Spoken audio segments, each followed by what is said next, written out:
you're so young, I'm so sorry. My aunt had cancer. Yeah, she died, she but you're going to be fine. We get these comments all the time. Yeah. I think where I struggled the most was the sort of social support, because I often felt very isolated. I was always the youngest person in the cancer clinic.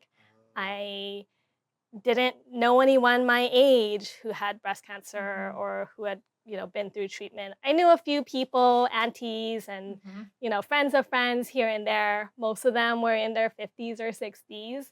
And so it just felt really lonely. And it really wasn't until I started sharing my story on Instagram that I actually met people like Jess who could relate to me. My chemo regimen was a little different from Jess's in that I had chemo every week.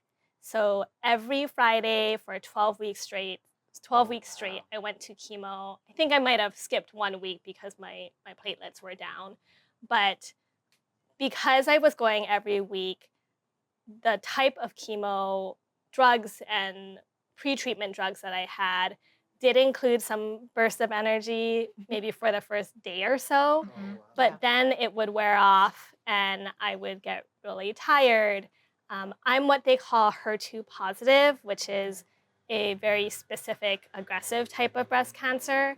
And so in conjunction with chemo, I was also getting a combination of 2 other drugs that really impacted my stomach and my gastrointestinal tract. And so, unfortunately, the first few weeks of chemo, I thought, wow, I can do this. It's so easy. And I was still working out and going for walks and felt like I was killing it. Yeah. And then by week 4, it was like, nope.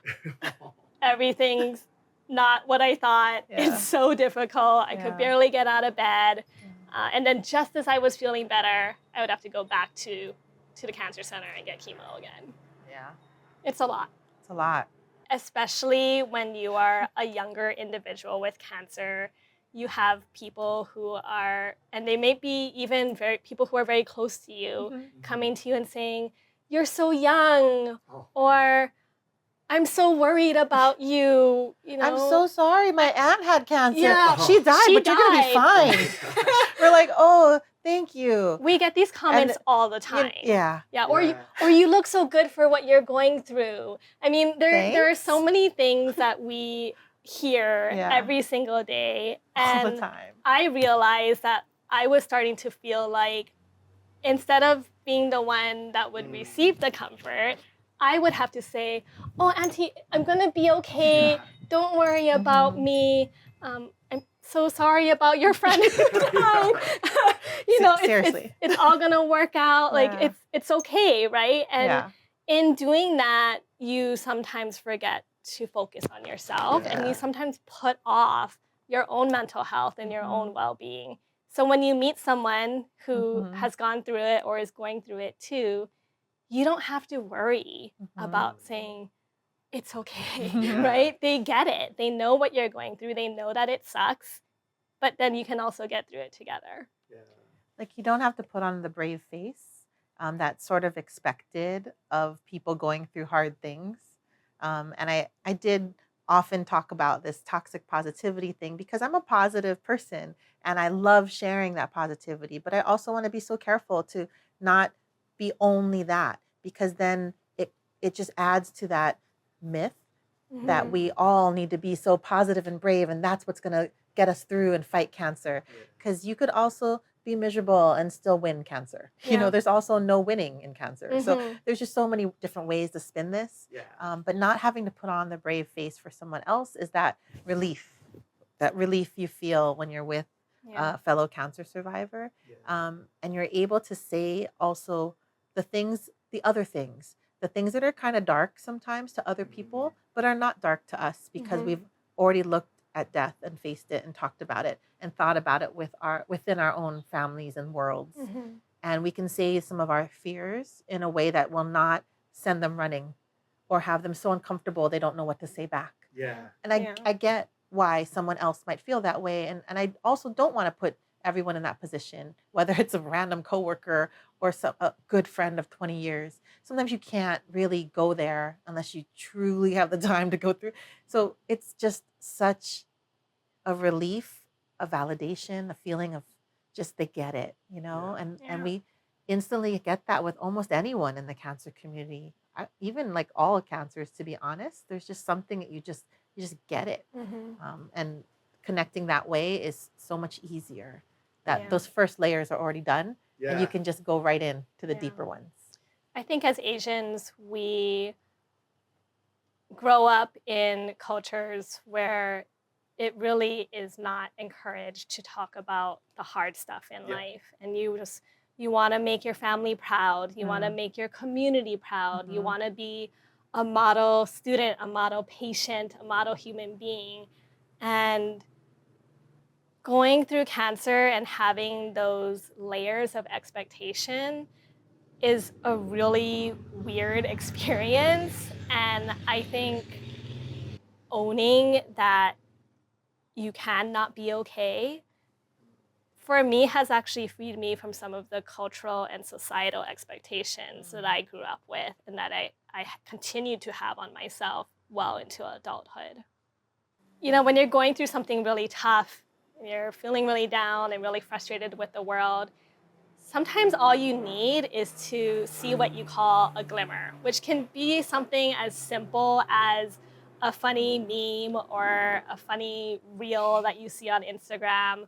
It could be pictures of puppies. It could be, Oh, I love that kind of yeah, clip. it could be treating yourself to your favorite beverage Mhm. or sweet treat or sharing a laugh with a friend. And because we're active on social media, something that I started to do is share glimmers that Mhm. I've come across on my stories on Instagram. And people will sometimes send them to me. I'll find them from friends and family. And I think it has helped to just add a little bit of serotonin into Mm, people's feeds and lives, yeah. especially at a time where sometimes that can feel really hard. Yeah. I think I even struggled with that when I was Mhm.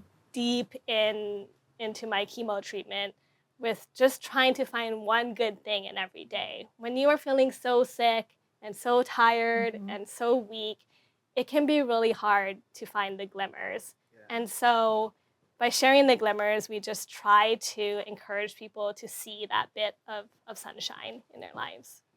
If you're a supporter trying to support someone going through treatment, Yeah.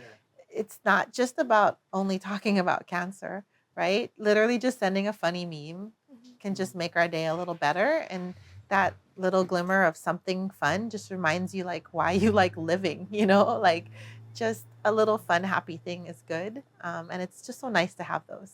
Yeah, I think the number one question people receive after they're diagnosed and going Mhm. through treatment Oh, is, what can what I can we do do for for you? you? Mhm. How can I help? What do you need? And when you are going to millions of doctor appointments, Hmm. dealing with side effects, just trying to literally live and survive, that's the last thing that you Yeah. want to do is add to your mental load of trying to figure out how so and so can help you when it works for their Right. schedule and their lifestyle. Yeah. And I Yeah. think what has actually been the most helpful is for someone to send a glimmer, to Hmm. send a funny video or a song, or to just simply show up. Yep. Drop off a box of manapuas on the doorstep, send a gift card so Hmm. that we can order groceries for the week, call or text and just say that I'm thinking of you. Hmm. I always loved when people, and continue to love when people,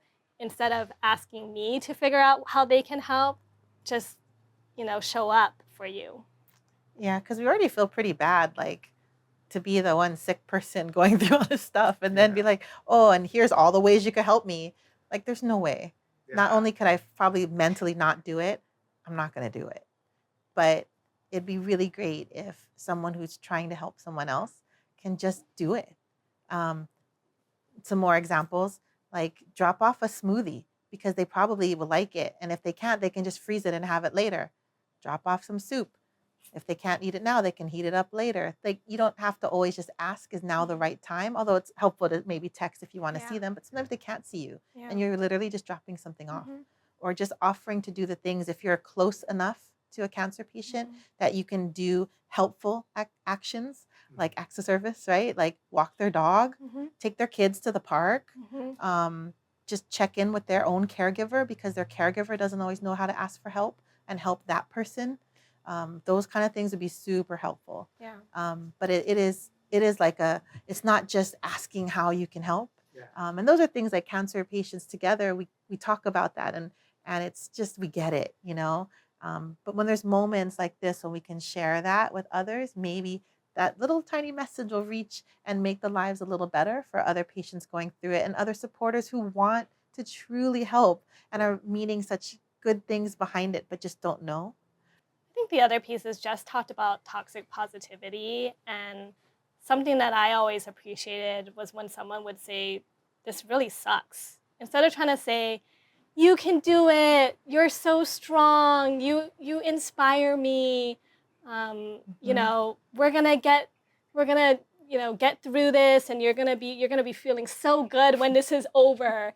Instead of trying to hype Hmm. up all of that, when someone would just sit with me and say, "This sucks, and I am so sorry this is happening to you," that was so meaningful for me because that really made me feel seen and understood. And honestly, that is how I was already feeling. And so to Hmm. feel Hmm. validated in that, to feel like I didn't have to be this poster model for cancer was Yeah. always very refreshing. Cancer patients are overwhelmed with information, right? We have to learn about our diagnosis and the treatment plans just like everyone else. And it's exhausting because we're also freaking scared, right? Yeah. So we can't handle. We cannot handle. So please don't send me articles about things you think might help me. Please Oh, don't for tell us that real? we should stop eating sugar and start taking XYZ vitamin or Right. supplement. I can't read them. First of all, I'm busy. I'm also freaking out in my brain and I have no mental space for any of that information, which may or may not be true or vetted. So I don't know why you thought you could send it to me. Please don't offer me advice. I'm barely even learning how to listen to my own doctors and Hmm. trying to understand what to do to take care of myself to survive. I don't need lifestyle advice because right now it's not about lifestyle. It's literally about saving my life. And those things are much more drastic and urgent. And I Hmm. have to do those things first before we can talk about diet changes or Yeah. anything else. And also, I'm not going to care about diet changes later. Yeah, I mean, sometimes you literally are just trying to eat purely so you can put something in your body Yeah. because Hmm. you haven't eaten for days or Yeah. because Yeah. anything that you eat is triggering a reaction. Hmm. Um, there's just so much more going on that I think people don't always realize. And while their intentions might be good, oftentimes we just want to be comforted and not Hmm. told what we Yeah. should do or what we should do differently.